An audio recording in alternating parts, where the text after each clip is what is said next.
Hey, happy Saturday afternoon, everybody, or Saturday morning if you're on the West Coast, as Howard is. We've got another, this is our sixth time we're having Howard on, and you never know where we're going to take these conversations, but I think we're going to have a lot of fun. Howard is ready and raring to go, and he's got his biblical look on like he was explaining to me earlier. Look at that beard on that man.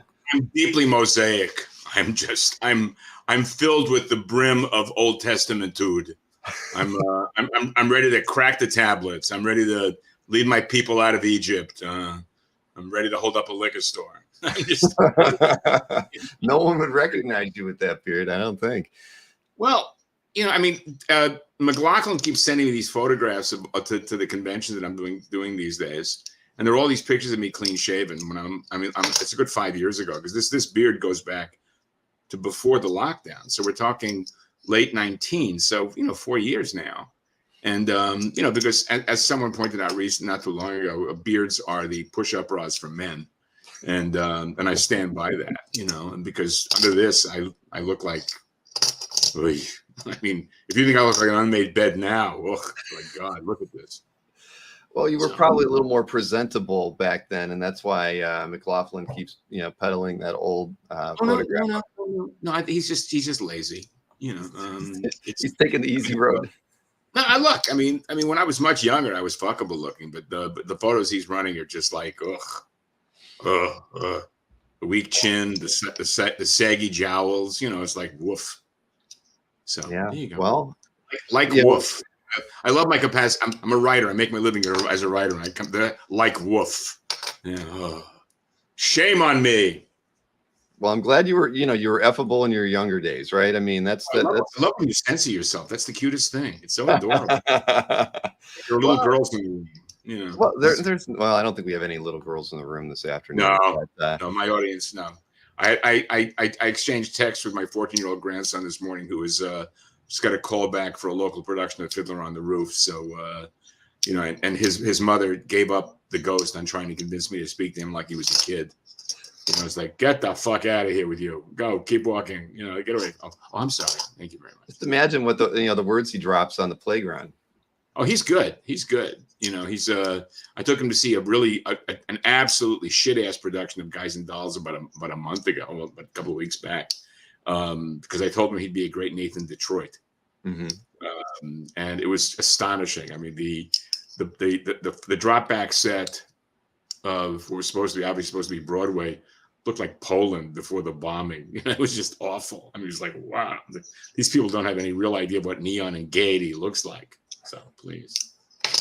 Are you fortunate enough? Do you live close enough to your grandchild that you get to see them regularly? Yeah, they live in. I live in Ventura, which is a small beach community about an hour and a half north of Los Angeles. It's kind of like the redneck Riviera West. And they live in Northern California. So I fly up once a month. Oh, great. Because I'm a good grandfather. I'm that guy, I took him out to his first steakhouse. I took him to dinner at Morton's. Wow.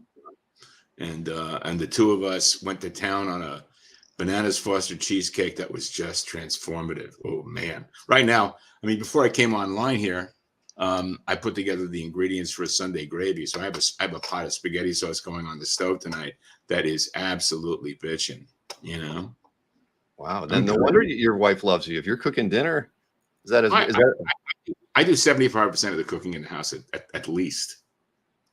Shoot. I do about 5% of the cooking in the house. So you've got me there. I learned to cook out of self-defense because my mother was just the worst cook on the planet. She was terrible. My brothers and I all were able to make a sauce by the time we were 10. And I've just, I've always cooked. My second wife was the best cook I've ever known. She taught me enormous skills. I learned from her mother, from her grandmother, and from her great-grandmother. I've told the story about my first trip to Italy.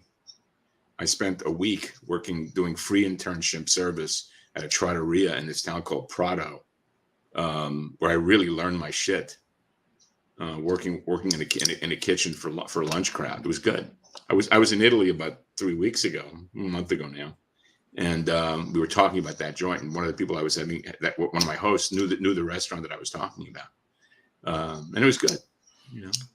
I was going to ask you about that. I thought I had read on your Facebook that you were in Italy at a con, right? Yeah. Which show was Yeah. that? It was Lucca, which right. was the first time. I mean, I've touristed in Lucca a number of times since then, but the last time I was there for the show was in the early 80s, and it's metastasized into a San Diego convention-sized clusterfuck. It covers the entire city, and it's like a walled city filled with just people, cosplayers who, again.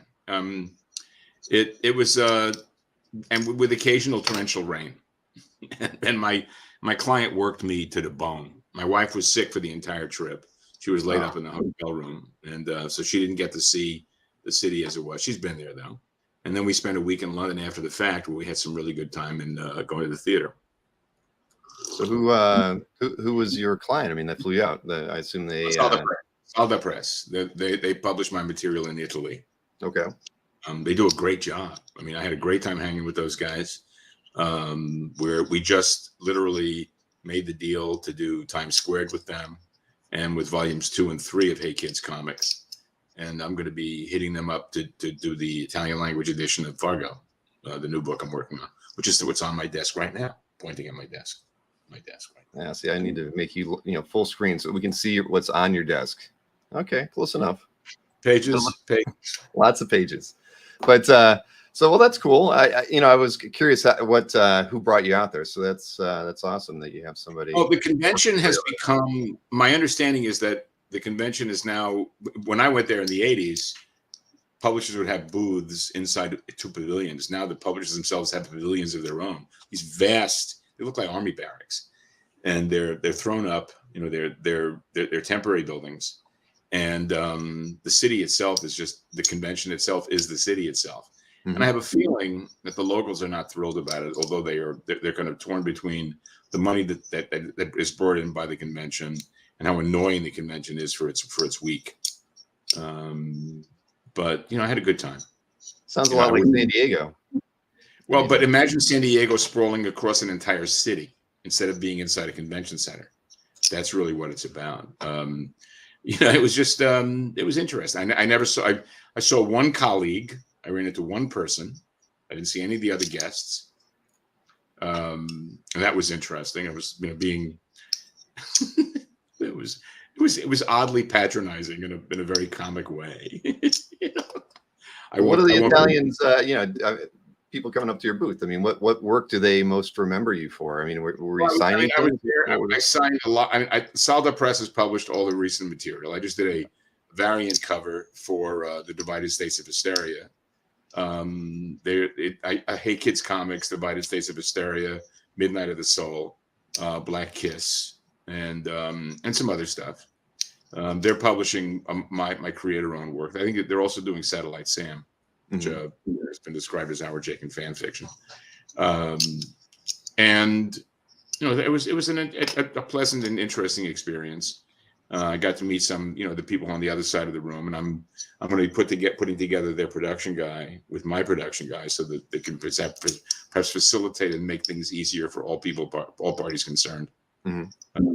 And that's where it's at, And like I said, the rain was just very wet.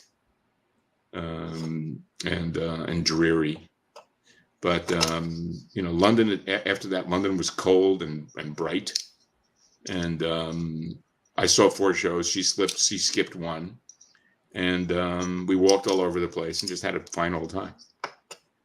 Oh, that's great. I've only been to London once, but it's on my list to go back to. I love the town. I really do. So you mentioned Fargo. How is that going? Obviously, the crowdfunding went well and met all its goals. So that was. Well, it's all written, and the first 5 pages are done. I'm working on pages 6 through 20 right now on my desk, right now, and that's what I was doing when the bell rang and I had to come to see you. It's moving along, where.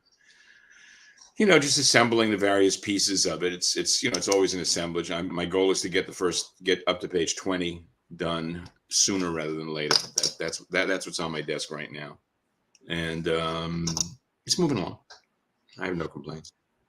I also have to start working on the Black Kiss Halloween special, that'll go into the omnibus, which we're doing. We're going to be doing an omnibus. There's an omnibus in German, Spanish, and Italian, but there isn't one in English.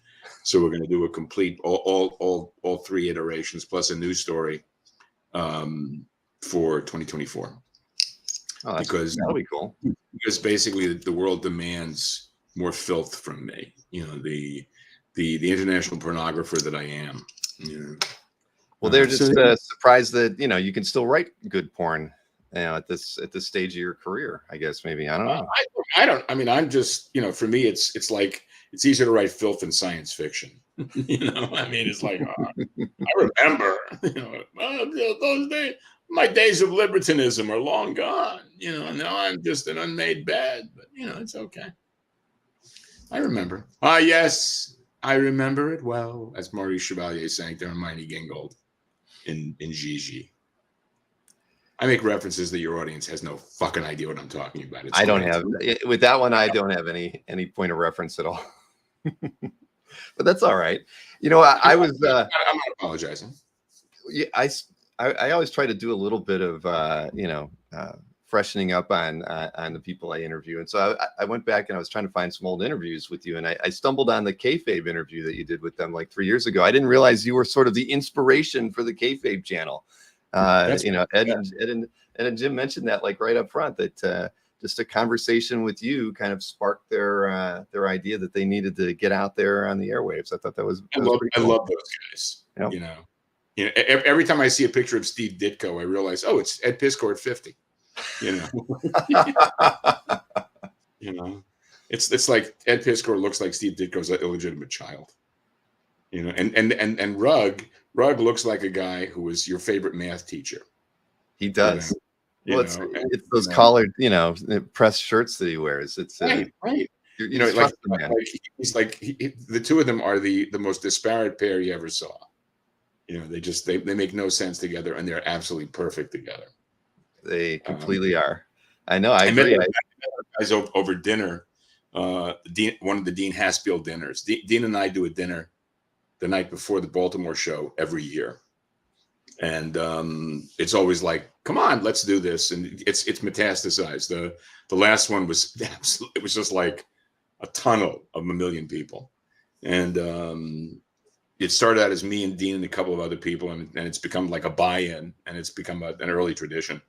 And Ed and Jim were at one of them, and we got into a whole big wrangle about the need for editors. And I'm a great believer in editing. I believe that editors are important. A good editor can save your ass, and a bad editor can fuck you up. And it just became it was a spirited discussion. I like a spirited discussion. Well, that's good, but it definitely inspired them, and I think that's a good thing. You never know what pushes people to do something that turns out to be such a wonderful thing. And the Kayfabe channel has certainly blossomed into something that's great. I mean, they're interviewing so many different artists, chronicling the history of the medium. Right. I mean, and I don't think there's any better pair of people doing it because they're making comics themselves. So I'm glad. They're also really open-minded. They've got good eyes, and they're easily entertained by all sorts of weird cross-generational shit. And I'm a great believer in the fact that the wars between generations is fomented for bullshit. It's nonsense. I hate a lot of old people too,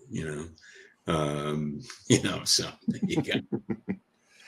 But when you were talking with them, we've talked about your time with Gil Kane and the stuff that you did for him, whether it was doing spot inking or doing tear sheets for him and everything like that. But tear sheets is something that was important to you too. And and you even said that you've got so many of them that you intend to donate them.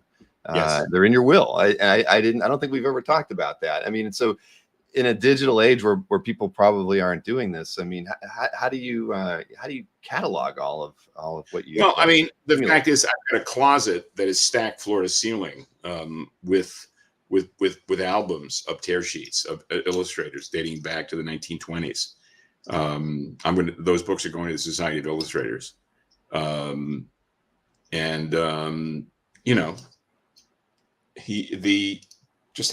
that material.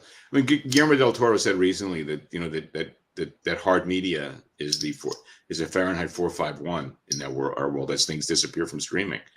And I think that's true. I mean, I've got a shitload of paper stuff, and I'm gonna, I consult it less than I used to, but I used to look at it all the time.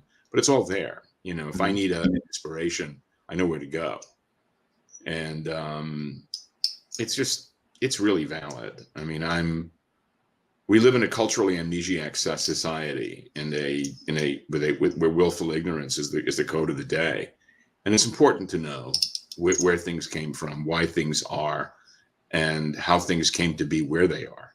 One of the things that I have lunch pretty frequently with Dave Johnson, Mark Chiarello, and Bill Sienkiewicz, with occasional surprise guests. They're rarely a surprise, but we have to say that just to make them feel good about themselves. And one of the things we talk about is provenance, where this comes from, who did it first, and did he really do it first, and where did he get it from, that sort of thing. Mm-hmm.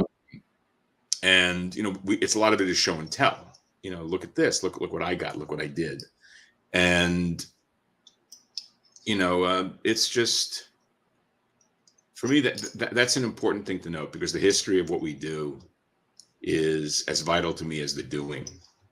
I just got my comp copies of the volume 3 trade paperback of Hey Kids Comics. It'll be in the stores on Wednesday, and I read it yesterday, and it it's pretty good. I mean, it's dense. Christ, it's dense. But it is subjective. But as I've said more than once, a lot of it didn't happen, but it's still all true. And that's really important to note. I mean, the myth that has become the public understanding of comics, that as promoted by Stan Lee, has to be really met head on with a bit more sanguine truth, that we're not just a bunch of comic book loving guys doing it because we love it so much. That it's a career, it's a job, it's a calling, and you can love it as much as you want, but it's still work.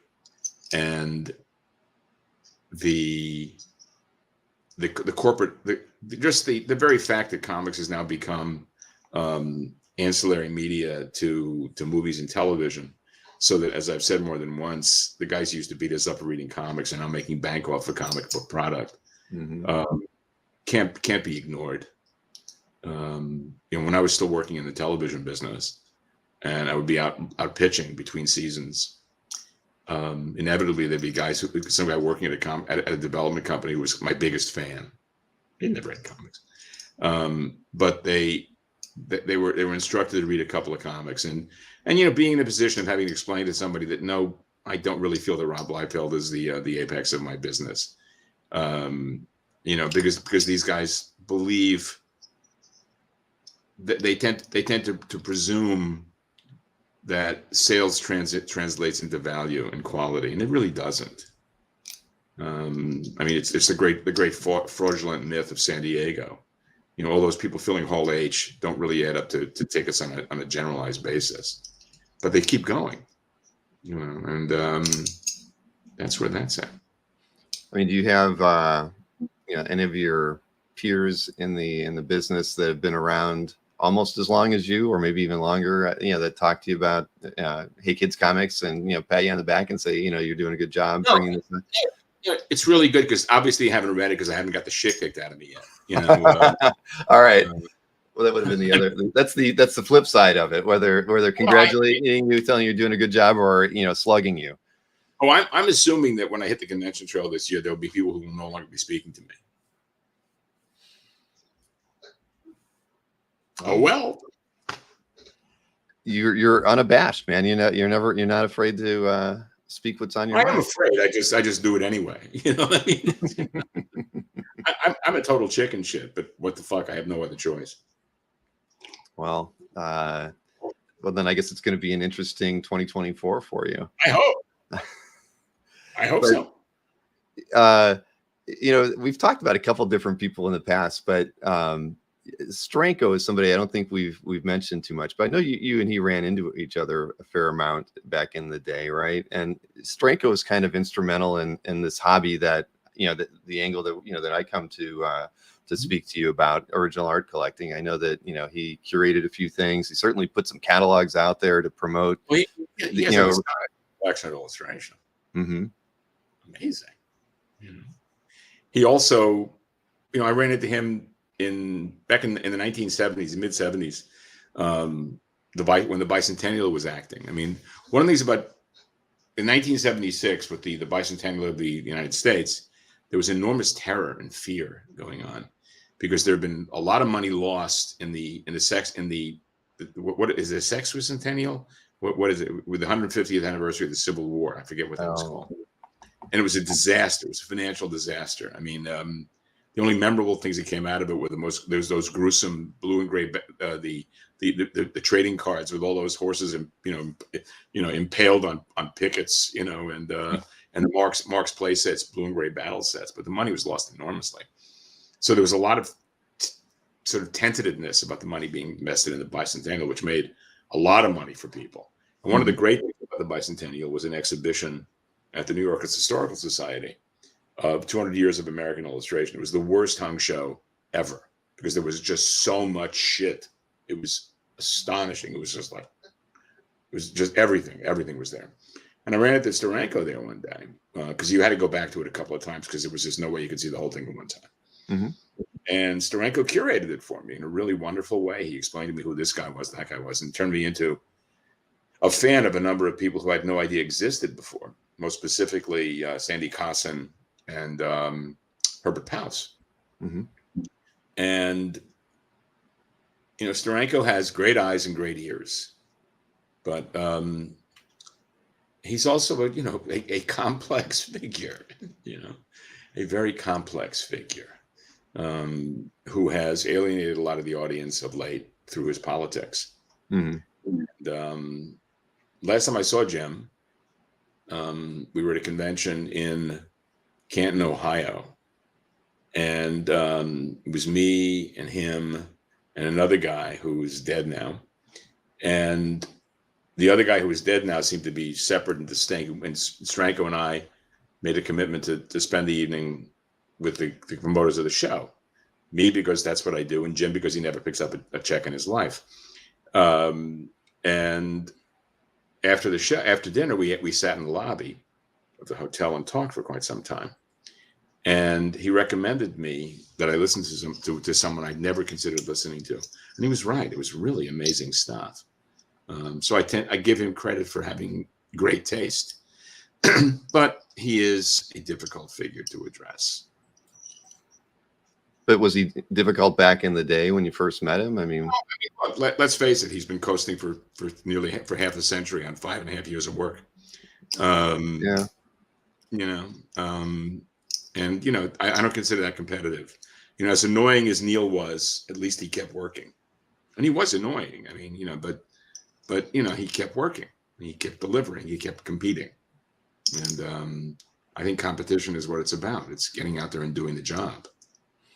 If you want to rest on your laurels, but don't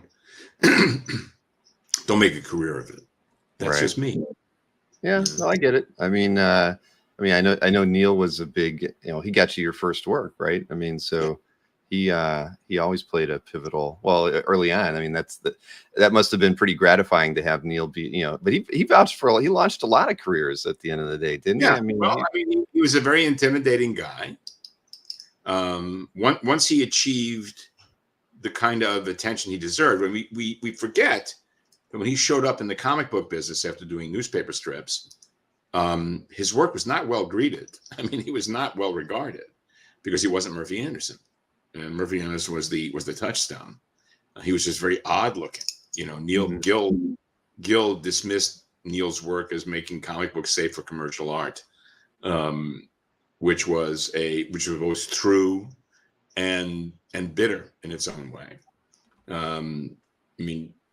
Gill came out of the Jack Kirby school. Gill was ghosting either Newsboy Legion or Boy Commandos back in the 40s when he was a kid. And it was terrible work. But Gill didn't understand anything that didn't reflect his own sensibilities, which were Kirby derived. In the same way that Neil couldn't really understand the appeal of Will Eisner, for example. And it was impossible for him to identify this. But that's a whole nother story. I mean, Neil was an astonishing draftsman. But as I've said more than once, I mean, just like Gil, like Woody, like Gray, he couldn't write worth a shit. And being able to write the material ultimately has been my salvation. I became a writer out of self-defense when I realized that even as shitty as an artist as I was back in the 70s, writers like to work with me because I did their job for them. You know, people were shocked recently when I noted the fact that I did the breakdown of the Star Wars screenplay. I was shocked when I read that. That was just last week when you brought that up. I mean, Roy knew who he was dealing with. You know, he knew that I could handle that. And I, of course, was schmuck enough to do it for nothing, which like a fool. That's just that's the kind of, you know, reverse egomania that you have when you're really starting out in the career. And I've learned my lesson. The lesson I learned from that was that it was time I learned how to write, and that's what Flagg was to a profound extent. It was my college boards, you know, learning how to do this shit. And you know, because for the most part, most of the writers of my generation were failed artists, and that didn't strike me as a CV that justified their exalted status. You know, I also have a real aversion to the Marvel style, the Marvel method. It's lazy ass bullshit. You know, a full script is what's called for. Whether I follow and adhere to the exact tenets of the script is irrelevant. I need to have some sense of what the writer really wants. And you know, I just posted a piece about someone who frequently asked his collaborators what they felt like drawing, which is just an absolute bullshit question. If you're drawing comics because you feel like drawing this, then that strikes me as a limited and infantile and functionally insipid reason for doing this for a living. You know, I draw comics because I draw comics. I don't draw comics because I feel like drawing cowboys or horses or spaceships or bullshit like that. My job is to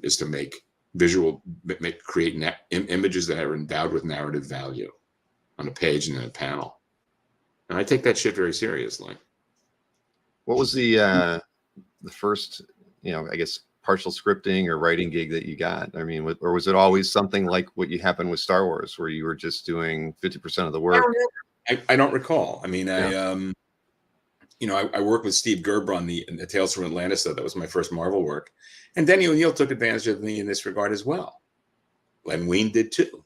You know, no one seemed capable of identifying and entertaining the idea that an artist should be writing his own stuff. And I ended up doing that when I worked for Mike Friedrich, who insisted on calling me Howie, despite the fact that I never identified myself as Howie. It's that Stan Lee, everybody's got a nickname bullshit, you know. Right. I just walk away from me with that shit. You know, I don't go for nicknames. You know, my name is Spike. No, it's not. You just cut that shit out. Thank you, Alan. That's very kind of you to say. I tend to agree. I mean, I might have.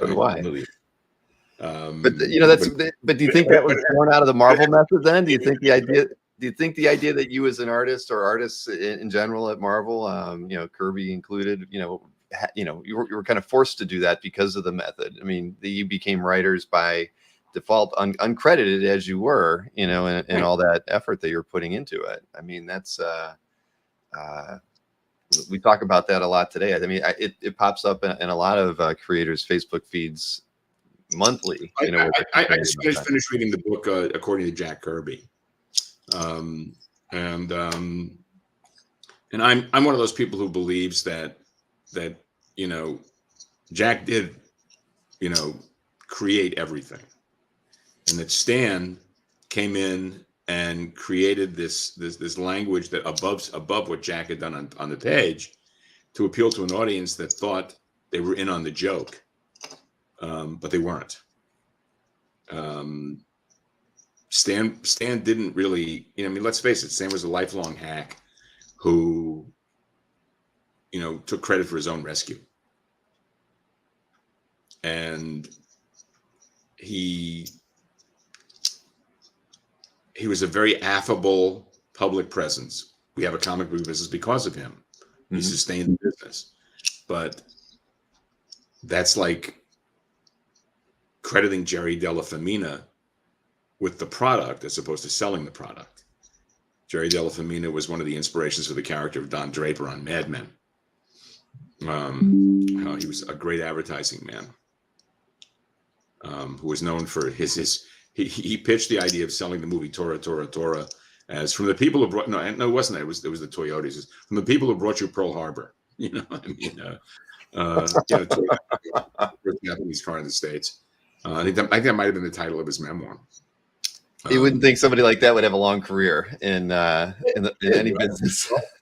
The woman that Elizabeth Moss portrayed on Mad Men was based on a woman named Mary Wells, who was the creative genius behind the Volkswagen campaign, which was parodied in the Lampoon with a shot of the Volkswagen Beetle halfway in the water with a line that said, "If Ted Kennedy had been driving a Volkswagen, he'd be president now." And both Wells, Rich and Green and Volkswagen were not amused. It was a great ad. It was really fabulous. Oh boy, I have not seen that one, but that's quite remarkable. It's a class. Since we were talking about Stan, there was a Marvel fan wanted to know if you had any fun story about. I've never met Martin Goodman. No. And I love him because I always talk ill of the dead. So I would if I could, but I don't. You know. We weren't around at that time. No. Let's see what we got here. Mr. Easy Go Lucky had a question for you. He said, just rewatched an Amazing Stories episode where you created the drawings for the comic book Dino Man and Volt. I've not seen the show. I did the guy who was one of the EPs on the show was a guy that I worked with on The Flash. Don is a great guy, and he called me up, and it was a really interesting experience because it was me doing a pastiche of Gil Kane, basically. And at one point, late in the job, I was asked to do a redo of a panel on the basis of a note from Spielberg. And Spielberg's note indicated that, unlike a lot of his contemporaries, he didn't know comic books at all. He'd never read comics, because what he was asking for was 2 frames of a storyboard as opposed to a single panel. And ultimately, I said I'll be glad to do it, but that's not what the comic book page is about. And they ended up saying, "Out to hell with it. Let's just not bother with it. Stay with it." But it was fun. And they paid me a fortune because I asked for it. That was a good period for you where you were getting paid well and getting to work on Flash and a few other products. Oh, this is a couple of weeks back, a couple of years back. I mean, it is. It's that recent. Okay. I didn't realize that. It's one that was on Apple or Amazon, wherever they. I've never seen the show. So I haven't either. I thought this was earlier. Oh no! I think this was Robert Foster's last job. Oh, okay. All right. Interesting. Well, I did not know that. It was a very sweet story. But you were able to negotiate a good rate without having not a matter of the rate. They needed specific things, and I if I'm going to do something that's comic book based outside of the actual shittiness of comic book payments, I'm going to bleed it. And I got what I asked for. I was very happy. Mm-hmm. Yeah. Mr. Easy Go Lucky says it's on Apple Plus from 2020. Thank you. I guess I'll have to check that out. I've never subscribed to Apple Plus. Thought about it. Apple Plus has great shit. Does it? Yeah. For All Mankind, Slow Horses, Bad Sisters. It's great. I was going to ask you what you would recommend out there today too, as far as things to watch, because I know you're. I'm caught up on Fargo. I'm caught up on Julia. I'm caught up on Bass Reeves. I on Paramount Plus. I love the Taylor Sheridan stuff. I particularly like 1923. I like Joe Pickett. Only 2 seasons, unfortunately. I'm a big fan of Michael Dorman. Mm-hmm. I'm going to start Archie tonight, the thing with Jason Isaacs as Cary Grant. We watched Killers of the Flower Moon last night and dug it. But I will say that there are movies that are that long that I'm not aware of how long they are. I was very aware of how long that movie was. Is it like 3 hours? 3.5 hours. 3.5. All right. And again, the idea of sitting in the movie without a catheter, I mean, come on, what the fuck, That's criminal. Really? I mean, I came of age at a time when movies had intermissions, you could take a leak. Come on, do this. But yeah, so we're watching a lot of stuff. I mean, we may end up. I just got the screener for American Fiction, which I'm very curious about. A Jeffrey Wright picture, which I'm hearing. The trailer is a pisser. And I asked a friend of mine, and a friend of mine had not seen the picture, but friends of his had, and said it lived up to every aspect of the trailer. So I'm curious about that. Well, that's a good list. I think you had some people agreeing with you in the chat, I think, as well. Well, I mean, also the English is worth seeing on Netflix. It's great. I've seen that. Yep. It's great. So yeah, there's lots of stuff. Let's see here. I see another. Well, here's something timely, I guess, from Lee, who must have attended one of your comic book use with Mr. Hi, Waid. Lee. Thanks, man. Yeah, I mean, lives were transformed, especially by me. I'm a transformative figure. I can't help it. I'm like Zeus. Did you guys record all of those? The whole session. No recording. No. Everybody had to bag their cell phones before the. Yeah, well, we used hammers. We did it at Ackerman Union on UCLA's campus. We're doing it again in January in Albuquerque at the Albuquerque show. So those of you who are in the Albuquerque area better get your asses together and come over. Talk to Lee; he'll tell you. And I was there. It was me. I was filled with fun. See? Look at me, and he wasn't blue before. Think about that. That is quite transformative. Yeah. Well, that's cool. No, I mean, again, you've educated many a creator about proper best practices for laying out comic pages and those sorts of things over time. I mean, I think you and Mark. I was thinking about how the different perception of the audience and professionals, how that there are so many people out there who love this particular talent, who was held with not quite held in the same regard by his colleagues, and I'm one of those people. There are a lot of people that the audience is big fans of, that professionals are somewhat. I don't think so, and the other way around is true. I mean, I'm held in a certain weird remove by fandom, but I'm also well respected in the professional community, except by a bunch of twats, who should all die and taste their own blood. I have this feeling might be a long list, but guess what? I just got texted. I have a shit list. I just got texted by Mr. McLaughlin. He wanted me to remind everybody that for those of you who are thinking about going to Comic Book U in Albuquerque, that if you use the promo code CAF, you will get $10 off your admission fee. Why you couldn't type that in the chat so everybody could see he did that, but now I've outed him. He's afraid of having his soul stolen. Oh man, well I'm glad I bothered to check my phone. I usually don't when I'm doing an interview. That would be good manners, wouldn't it? I usually turn it off, but I didn't. So, but hey, Jewish Dragons was apparently also in there as well, and said it was well worth going to it, and I learned a lot about the thought process of page creation. Christian Gossett was great too. Oh, Christian joined you? Yeah. Oh, okay. He was very well behaved. Was he? And we had great donuts. Holy shit. Were they shared with the audience or just for you guys? No. No. They were artisanal donuts. They were a gift from one of the attendees. They were as transformative as my lecture and Mark's as well. Well, it's I remember our first interview when I was trying to get artwork examples from things that were on CAF, and I was smitten or just gobsmacked by looking at the pages. Your page layouts were always just incredibly thoughtful, and some of the best page layouts you could ever find on the site by a single creator.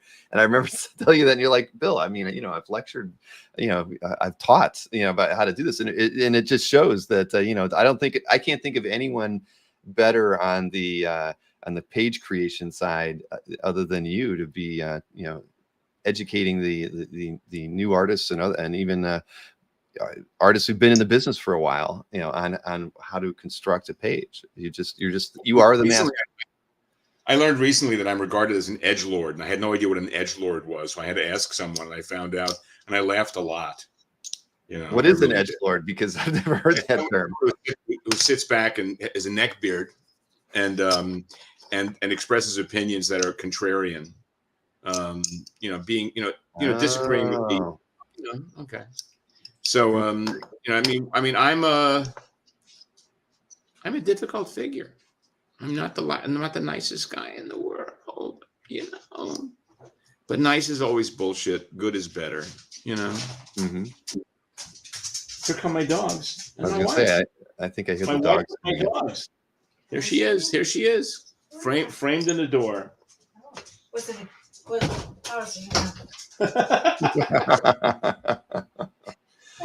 The dogs are being herded by her. Can I help you with something? Yes, 3 o'clock. I'm going to walk with Marsha. Where are you going? Uh-oh. There she goes. Okay. Nice to see you again. In and out.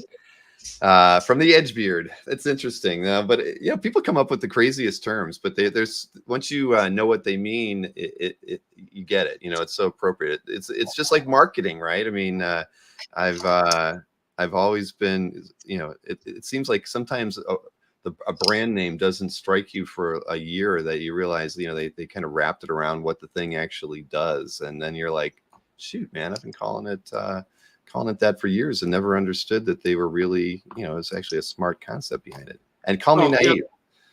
Look, I mean, the reality is the bottom line boils down to it's better to be an asshole than a creep. I can agree with that. Hey, before we get on to the art sale, I think I saw one more person wanting to say something nice about Howard. Howard, back in 1986, and that's the year I graduated high school. Let's see, I met you at a Chicago con, and you were one of the nicest professionals I've met. You defended this then 14-year-old from another artist who was cranky. That convention was the last great Chicago con that I was a guest at. I had just left my second wife, and my third, the woman who became my third wife, had flown out and surprised me there. So I was in a state of hog heaven, and I would love to know who I defended you from, because and again, just what you do, just spell it. Nobody will know. Thanks, man. That's awfully kind to say. And what you do, just transpose the first letters of the first and last name so nobody will guess. Yes, Turnfly. Please let us all know. I was going to ask you if you knew who you were sitting next to, because it had to be one of your booth mates, one way or another. But I'm, it's 86. That's a long time ago. Are they still alive or dead? Well, let's hope Turnfly will tell us. Is the artist I defend you alive or dead? We're waiting. Come on, Turnfly. Let us know. I don't know. But that goes back to one of the things that I say is the best part of our hobby is actually getting to meet the creators. We as even if you're a comic book reader, comic card collector, you don't get to meet the guys who make the car you love to drive or anything. But in our hobby, you get to meet the pros. I mean, for good or bad, right? I mean, sometimes I'm a great believer in engagement. I like to engage at shows. I often say, when I sit down at the convention, what I say almost every time is that the convention is my client. Conventioneers are my clients' customers, and I'm here to be of service and engage with you, to give you some sense of what the experience is like, for good or bad. Because there are people who just find that really appalling. They don't like hearing because I have Tourette's. Tourette's is not an issue for me. Well, I think he's Turnfly has let us know who it is, and it's somebody but you probably are used to giving Silbink. A slap every now and again. I'm sure that's happened over, I will talk to him today and be by the way, all bullshit aside, he's one of my favorite people in the universe. He's part of our lunch crew. And Back in those days, we did not get along. We get along rather well today. He will be so delighted to hear this. You chastised him back in '86. Boy, it'll be interesting to be remembered. No problem. That was the best. Thank you, Turin. We appreciate that. But yeah, you got to tell us what happened. The next time we talk, I'm going to ask you about that. What did I have no recollection. Bill probably won't remember it either. No, of course not. No, because we were all drunk. I mean, oh man, well, that's great. Yeah, I will dine out on the. He's going to get such shit from me on this. Oh boy, he said dry washing. Whoa. Don't worry, Turnfly. We won't say a word about. No, I'm winking. When and where and why. Right. That's. But you know, I can't. I've actually, well, other than doing the one interview with Bill and Dennis, I've never talked to Bill at a con. Believe it or not, I've seen him several times, but he always has a line. He's a popular guy. He's a sweetie pie, you know. Well, he always, you know, he definitely always tries to please the fans when he's there. He always seems harried and he's working really, you know, too hard. Well, I've been trying to get him to do shit but he's always buried by stuff. I mean, we had last I saw him was like I had lunch with him in October, I believe, and we're overdue for a lunch. We've been trying to get a lunch worked up with him and Dave and Mark and Scott and Scott Anderson. Scott is a great illustrator who lives up in Santa Barbara, and we want to get him drag his ass in as well. He might be out there listening to this, so be nice. So you know, we want to get that going. We usually meet midway between where I live and where they live, and you know, it's shit talk and shop talk, the best kind. Exactly. We'll do one last question and then we'll dive into the art sale. How's that? I feel like you've said this one before. At least I've heard it in maybe some other interviews. But Henry was curious about your artistic. Well, that's the influences. You know, you may not. I mean, look, it's Wallace Wood, John Severin, Alex Toth, Gil Kane, although you can't really see it anymore, and in a weird sort of way, Dan DeCarlo. You know, in his storytelling, I could certainly see that. I mean, the cute girlness, and the cute girlness too. Well, is it the era though? I mean, in part, I mean, you know, I mean, a lot. I mean, he was a girly cartoonist before he went to work at Archie, and I love that work. You know, Alex Chun was the one who did all his collections, and I like that stuff a lot. You know, I mean, right. I'm looking around my office, and right above my head over here is a Dean Cornwell Conti crayon and pencil drawing. Over on that wall is a Don Daly paperback cover. Behind me is a Robert Fawcett piece. So you know, I steal from everything. I mean, I'm constantly looking at all sorts of weird shit. But the guys, I mean, I look at Alex Toth every day. I look at John Severin every day. I look at Wallace Wood every day. And, you know, although I don't look like anything of those guys, I'm always looking at other stuff. And my collection does not reflect necessarily my approach to the work. It's the stuff I like to look at. And you got to work directly with Gil Kane and Wally Wood, too. So I ghosted stuff for Woody. I ghosted stuff for Gray. I wasn't good enough to do anything other than clean up for Gil. But I've learned more watching Gil Kane work than doing any hands-on work anywhere else. It was just that was really a biological imperative. I mean, I learned everything I know about what I do from watching him do it. That's really important to know. Wonderful. HR mentioned Bob Oxner girls too. Yeah. No shit. Absolutely.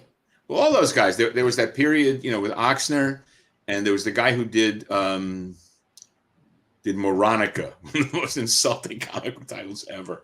I forget his name. I don't even want to know what that was about. Yeah, I mean, it was like dumb blonde comics. Let's right. She's an imbecile. Hey, it's funny. You know, get the fuck out of here. You know, and Imbecilia was her sister. But who would Hillary Barta would know for sure. He's the guy who would know this. There was that trend. There there's a gray area between Dan DeCarlo and Bob Oxner. I forget his name. Shit. Sorry. Somebody in the chat will have a name for us, I'm sure. But I saw Mr. Krager was asking about, would love to get a commission of a Dagmar from you. Well, there will be a Dagmar shown for sale. There is a Dagmar coming up. Yeah, actually. So that way, or do you draw it when you're at shows, or these days, do you still do? I don't do finished pieces at conventions because basically, unlike a lot of my colleagues who spend their nights at conventions finishing up, high quality commissions. Once that bell rings at the end of the day, for me, it's doing exactly what I always said, which is eating dinner with colleagues and talking shit and talking shop. I take commissions and bring them home, and I've done that a lot. But once the day is over, I'm not going back to my room and doing anything but sleeping. It's dinner. The last major show I was at was in Baltimore for that, and we ate at the same Italian restaurant 3 nights in a row because they were available and because we knew it. And I just got a video from Dave Johnson by a Facebook. I'm not going to look at it while I'm here. I hope Dave isn't watching this. Chris Lutz mentioned Owen Fitzgerald. Maybe is that who you're Yes. Thank you, Chris. Thank you so much. That's the guy. Oh man, I'm so grateful. Thank you very much. Fitzgerald's work really does fit in there between Dan DeCarlo and Bob Oxner. I'm very familiar with his work. So yeah, thanks, Chris. Chris always comes up. Moronica. You can't do better than that. No. Well, you can't do it today though. Yeah, that's no, today would be Moronico, because he's an idiot. Oh boy, Howard. Dave Johnson's sending you a lot of video clips, I think. So yeah. And Chris mentions that Fitzgerald did great work for right. Chris is a scholar in his own way. He knows a lot and has an amazing art collection on Cal. Great.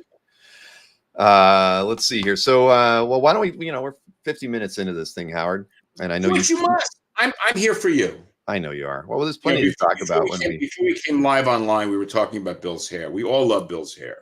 Let's say nice things in our minds about Bill's hair.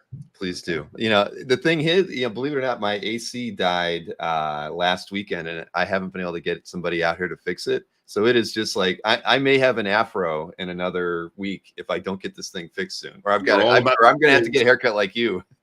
All about the frizz. It's unbearable. I'm in Florida now. I think it's 84 degrees here right now.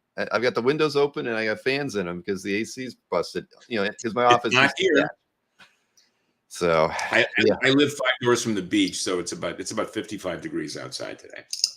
Oh well, I wish I was in that situation. I'm glad I'm here. All right. Well, Lutz is going to add my recommendation to his resume. Yes, you should. All right. Well, let's give you the ground rules on the art sale today. We got 15 pieces of art for sale. I don't have them in hand. They arrive on Monday, so I'll be shipping them out after I get the package on Monday. And 8.5 by 14 is the size on all of them. I usually would hold them up and show them to you, but I can't because I don't have them. But we got the scans. UPS, man, fucking UPS. I know, the whole postal system's an absolute mess right now. Every time I ship something, it's, it says when it leaves Florida, and then there's this great void of no updates until the day it's going to be delivered. So both me and the recipient is sitting there wondering where the hell the package is because it's horrible. I've done it, and UPS, USPS, and even DHL was giving me a problem the other day. So the same day I sent the artwork to you, I sent 2 packages via medium mail by U.S. Postal Service. Medium mail arrived on Wednesday. These fucking idiots. How dare you? My feelings hurt.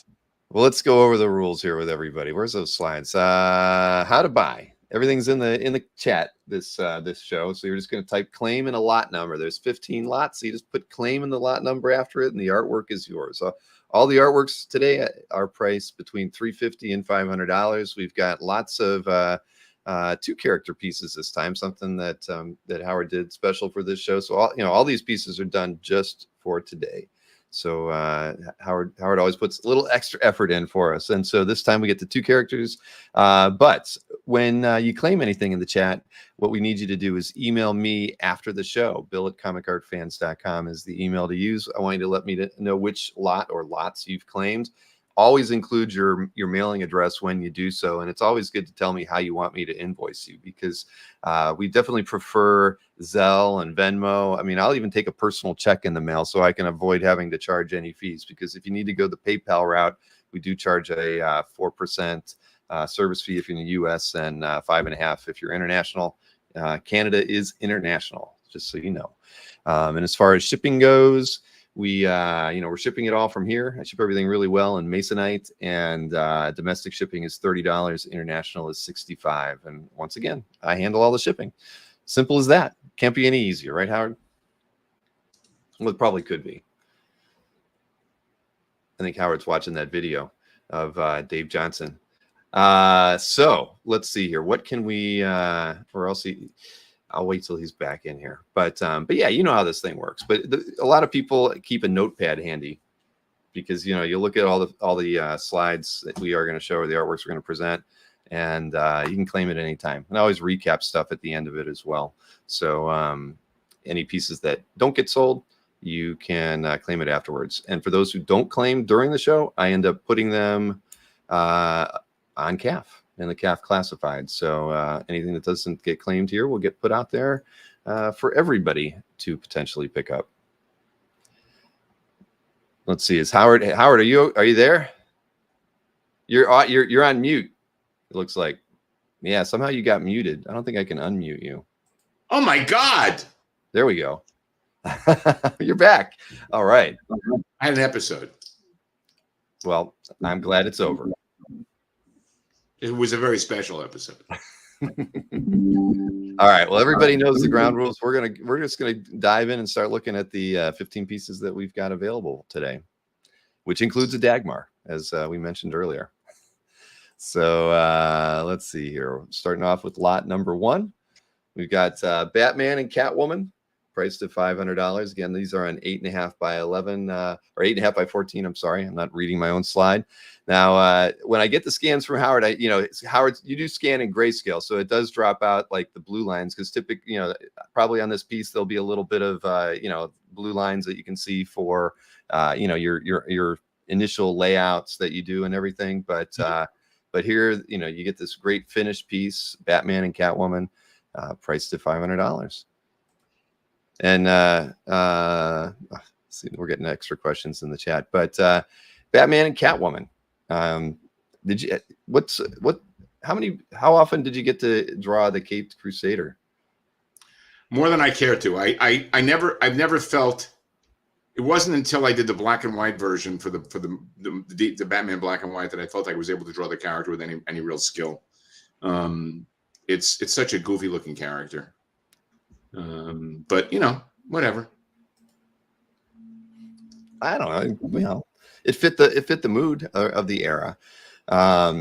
So lot number 1 at 500. Batman in my head is drawn by Dick Sprang. It always will be. I love that.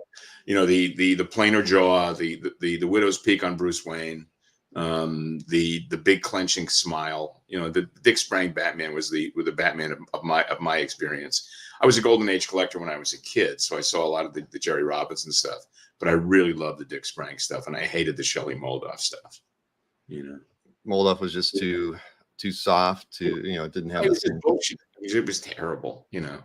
Okay. Yeah, he was just the stuff that was signed by Bob Kane was actually drawn by Moldoff. So there you go.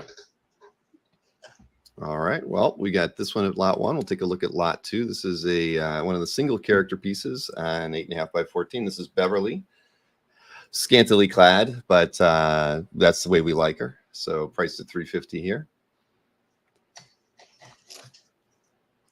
Now, let's see here. So looking at this one, Howard, inspiration wise, I mean, I guess, I see this, and now I just start thinking Dan DeCarlo. Now I see that. I don't think we've ever mentioned Dan DeCarlo as someone. Well, that, I mean, a lot of it is, I learned, for me, the inspiration for Beverly was always Diana Dors, an English actress, the British Marilyn Monroe / Jane Mansfield. And there was a blousiness about her that again, that Owen Fitzgerald stuff really connects with.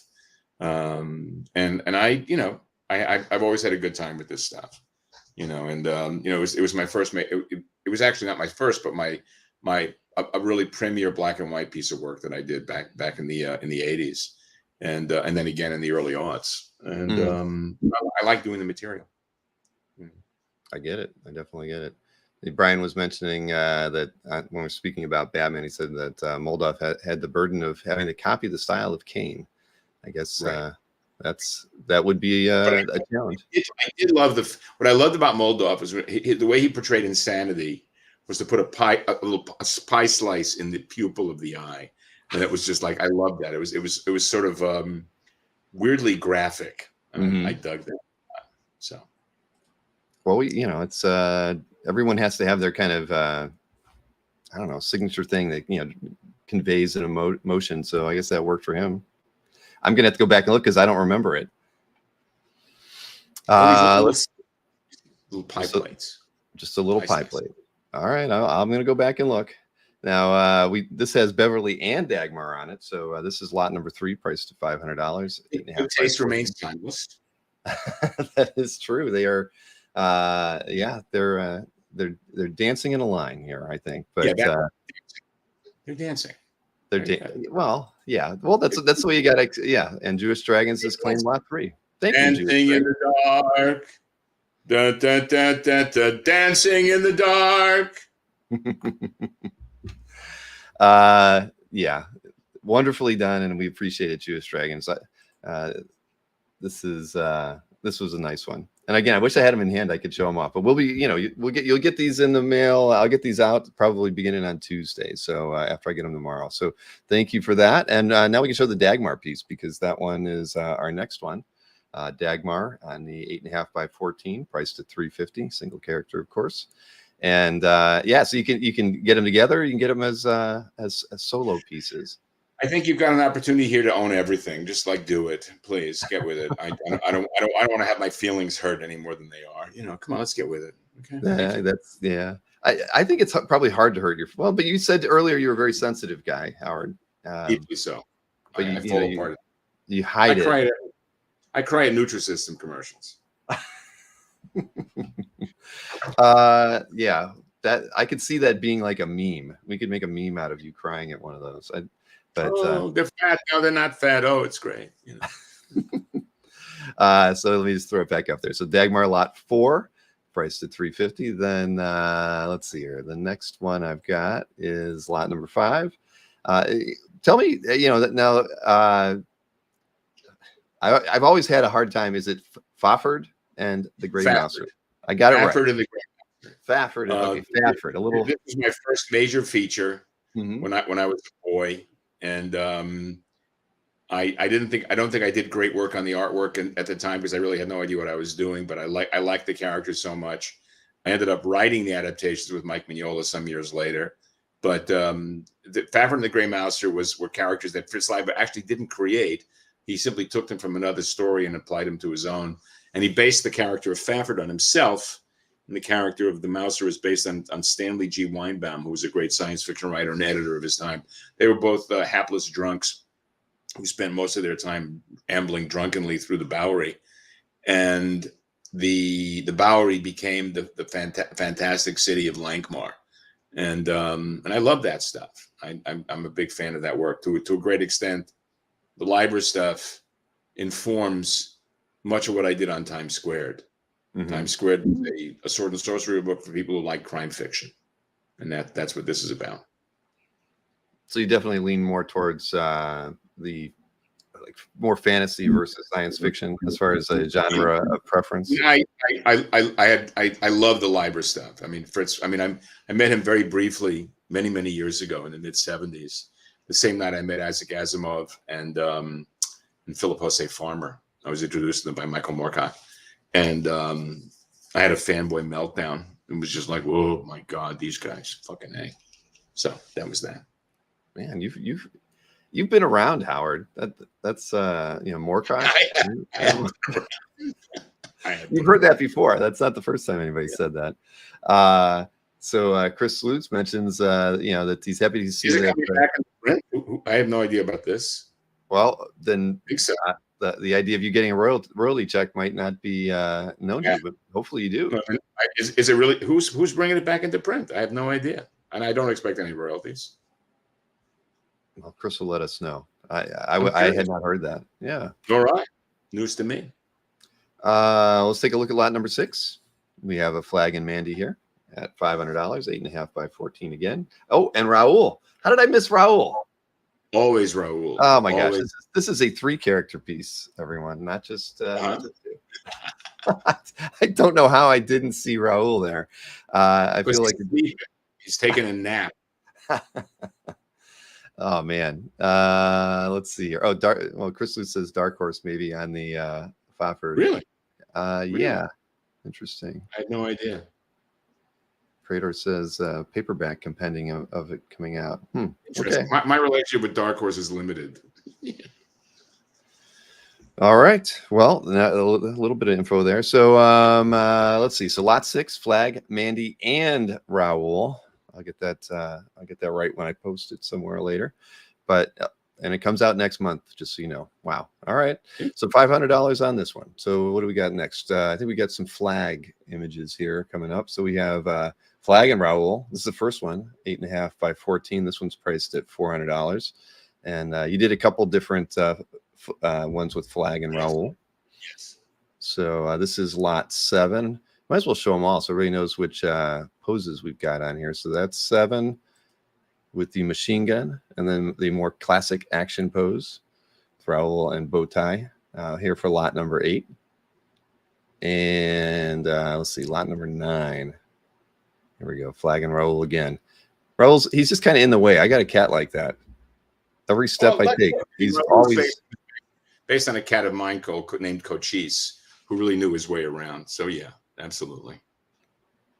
Well, see, when I moved down to Florida last year, my daughters had to get new cats, even though I had a cat. And these 2 cats are local. I've never seen this before. They dig holes, and they lie in them. I mean, I've never seen anything like it. But they both have the same bad habit of literally walking a half a step in front of me, no matter where I go. By the way, those aren't cats; those are opossums. I've never seen anything like it. I mean, have you ever seen a cat that digs a hole? Only in cat litter. And my wife hates cats, so I became a dog person when I met her. So I'm now dog baby. So I'm not even allowed to be nice to cats, except for Mickey cats. Sure, I get it. Who's Joel Gray's dad? Oh, okay. Hey, I was just reading the chat here, and I hope this isn't news to you. But number 1 Marvel fan says, "What does Howard think about the American Flagg action figure coming out?" I love it. It cracked me up. It's really cute. Seriously, I didn't even. How did I've not seen that. Yeah, it looks really good. I mean, I'm really impressed by it. I've had no input on it other than say yes, no, yes, no, yes, no. But yes, it's really good looking. Huh? I'm making a note because I'm gonna. No idea why anybody would want such a thing, but thank you very much. Wow. Okay. Yeah. Chris Lutz thinks you're spot on with my cats being a pair of possums. Yes. All right. What do we got next? I already did lot 9. So let me hop over to lot 10 and show that one off. So we got Han and Leia on this one. So referencing back to the Star Wars work that you did, we thought we'd have a couple of pieces in there. And of course, everybody's on, they're dressed warmly. So, and DKT. Thank you very much. Pick that one up rather quickly. We appreciate that. Thank you very much. Hoth. Yes, they're on Hoth. I think we're going to see Leia and another character on Hoth here as well on lot 11. So we have Luke and Leia on this one. Well, I guess, I don't know. They're not on Hoth on this one, but they're still dressed warm. They're in Williamsburg and Brooklyn. They're holding up a liquor store. That's one way to do it, right? Exactly. With a lightsaber and a pistol.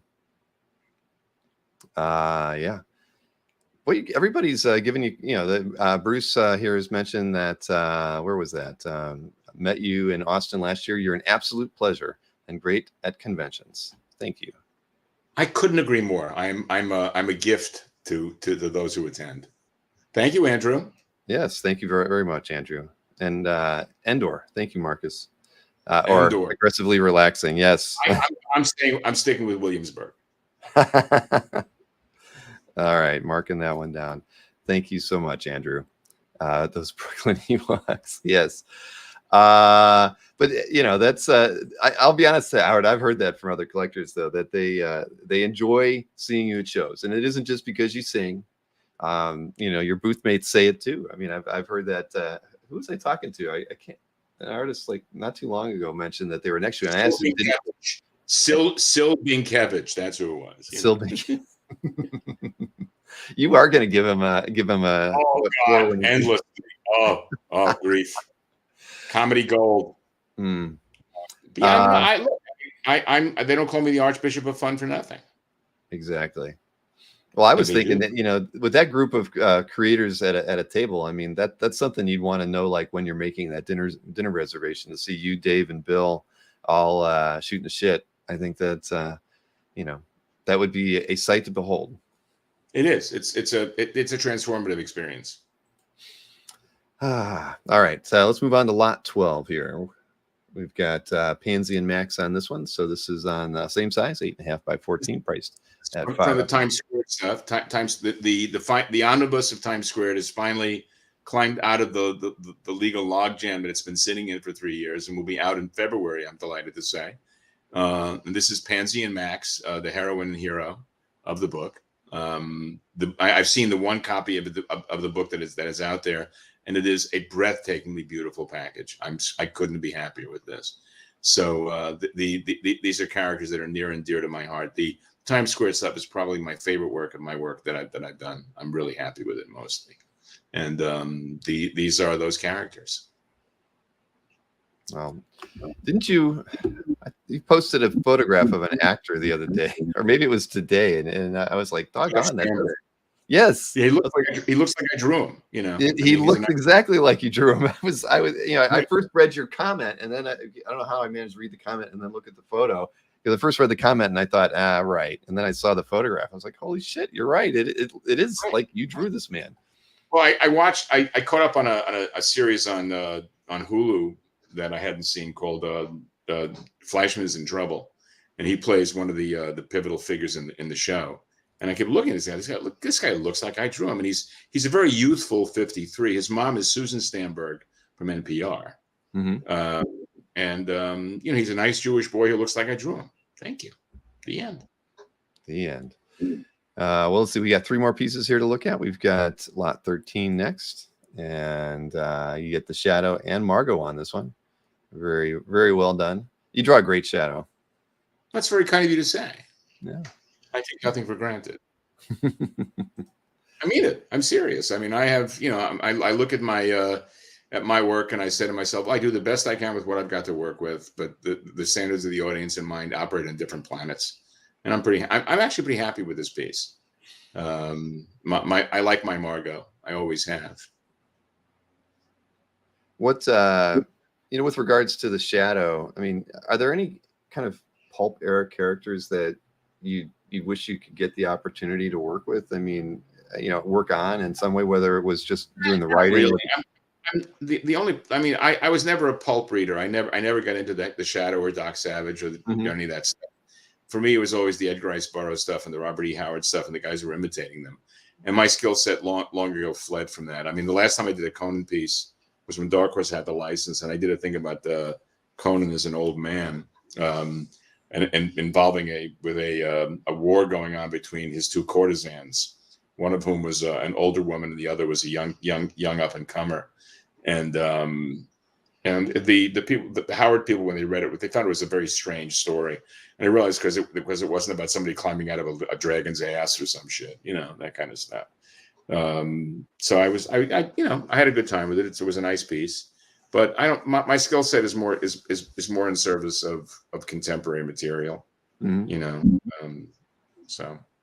Okay. Well, that makes sense. I just thought, given a little bit of a penchant for those characters. I think if anything pissed off Harlan Ellison more than what I did with the Shadow, it was the fact that I said I didn't care about it either. But he's dead and I'm not. I like your idea of the two courtesans. Conan probably liked the idea of that situation a great deal. Well, spoiler alert: the old courtesan won the game. Well, she had more. She had better game at the end of the day, of course. Yeah, so. and it started and ended in a hot tub. So as long as Conan was happy with the outcome. Yes. Let's see here. So we got two. Well, yeah, we got two more to go, and then I'll bring up a question I just saw pass by here. We got Superman and Lois Lane for lot 14, priced at $500. And I was a huge Golden Age collector, and I loved Superman when I was a little boy, and my version of Superman and Lois Lane always harks back to the Golden Age stuff. Lois, that smirky smart ass, holding Clark Kent's spectacles, showing the Superman who's indifferent in his own way. So there you go. Exactly. I remember. I think you told me you were given like a giant box of comics at one point, and I'm sure there were a few Superman comics in there. Oh yeah. No, I memorialized that in Hey Kids Comics, and it's the true story. That's what made me a lifelong comics man. All right. Well, we got this one. And last but not least, switching over to Marvel, you had a really you did some good work on Wolverine. I'm always. I did. The last thing I did before I left New York City for California, and I didn't get to ink it till 4 years later, was the Wolverine Fury graphic novel, The Scorpio Connection. Mm-hmm. And I had a great time doing it. It was an opportunity to work with Archie, and I figured, why the hell, why not do that period vintage Wolverine with Fury, the nice Polish Lower East Side Fury, the Fury that is Burt Lancaster Monkey. And that was that. Both of them smoking cigars, and Fury using Wolverine's claws to poke a hole in the end of his panatella. Very appropriate. Thank you. Yeah, it's a quiet moment before the battle. Yeah, no, that's great. So lot 15 at $500, and so where was that question I saw fly by? And this would be an odd one, and you may not have even had another option. But if you wouldn't have been working in comics, what would it have been, man? Was there radio? Yeah. Oh, let's see. We got Jay Dunn claiming lot 4. Thank you for that, Mr. Dunn. Thank you, Jay Dunn. Yeah, it did have kind of a Sinatra vibe, sure. Joseph was mentioning. I seriously considered becoming a radio broadcaster, and I've got a good radio voice. And I didn't much like the people I met, and I wasn't really intrigued by the experience. So I, moved back to New York and became a comic book apprentice. I mean, when you were looking at radio, was it to be like an afternoon, commentator, or being a disc jockey? Really? Yeah. Yeah. I mean, I came of age when WBAI in New York was still a kind of a freewheeling station. Ultimately, it was taken over by a slew of performatives. But in those days, you had Bob Fast, Larry Josephson, and Steve Post. Mm-hmm. So that there were these all-night radio performances. I mean, I got to hear some amazing shit.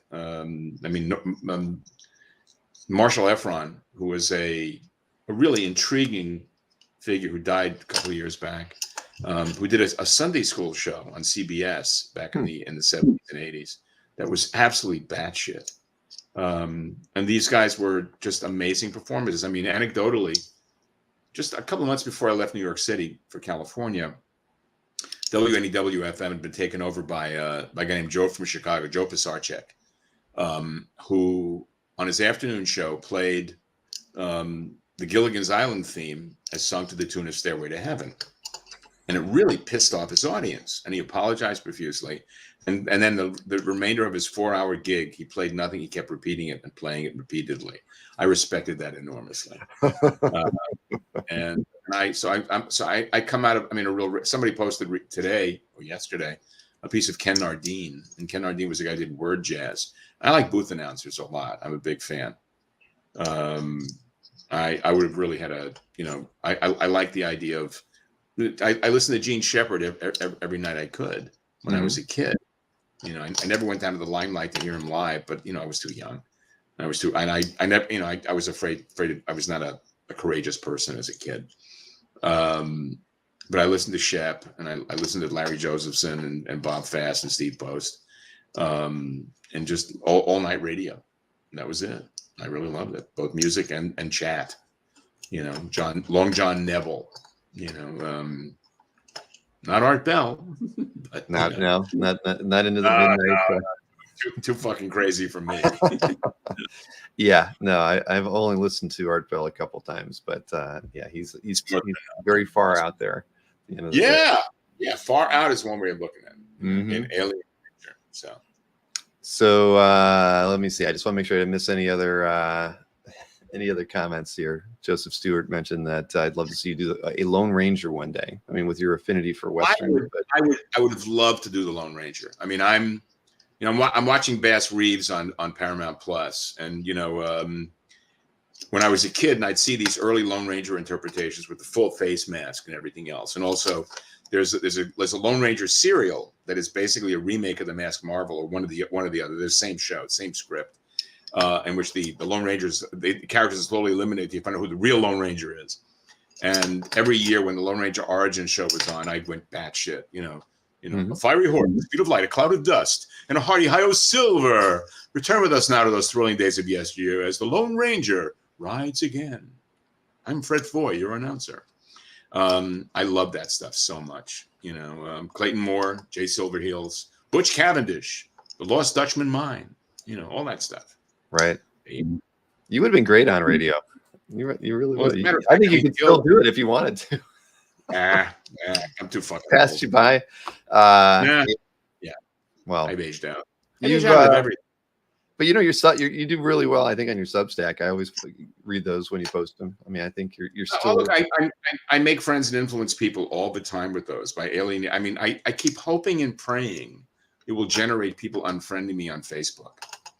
I just want to piss off enough people to get rid to clean out some of my debris. You know, get some open space for people. Does it work? I don't know. I'm not paying that much attention. I don't really care that much. You know, I mean, you know, I mean, as I've said more than once recently, my self-esteem has nothing to do with what anybody thinks of me. You know, I have a monstrous ego, and my self-esteem derives completely from estimable acts. You know, what other people think of me is none of my fucking business. And it's a really healthy. It's a good place to be in, right? That's a great place to be in. But it's healthy. It's molto healthy, as they say in Italy. So there you go. Well, we had another claim before I show the pieces that were unclaimed. Where was that? That was Marcelo's claiming lot 9. So we've got five of the lots claimed. So I'll go ahead and just run through the pieces that we have that are unclaimed. And anybody watching the show, remember, my feelings are at stake here. My feeling is at stake. Indeed. But I want to remind everybody, you can email me, Bill at Comic Art Fans, you know, after the show, if you see something that was unsold, and I'll let you know if it's still available or not. But here we go. Where are they at? Where are the slides here? First one we have is Batman and Catwoman, lot number 1. And we have lot number 2. That is the Beverly piece. Lot 3 was picked up by Jewish Dragons, and lot 4, the Dagmar, was picked up by Mr. Dunn. So we can go to lot 5 with Fafard and the Gray Mouser at $500. And we've got a Flagg and Mandy at $500 as well for lot number 6. We have, then we've got the, what was it? Let's see, here's lot 7 with Flagg and Raoul. And another Flagg and Raoul for lot 8, both of those $400. Lot 9 did go to Marcel. We might as well show that to everybody. That was a good one. That was where Raoul is just getting right in the way but nicely done. And then we have the 2 Star Wars pieces also sold to DK2T and Andrew Hanna. And we've got Pansy and Max lot 12 priced at $500, and the Shadow and Margot lot 13 priced at $500 as well. Superman and Lois Lane in lot 14 at $500. And last but not least, we've got Wolverine and Nick Fury, Smoking Stogies, priced at $500 as well. So I think we got them all.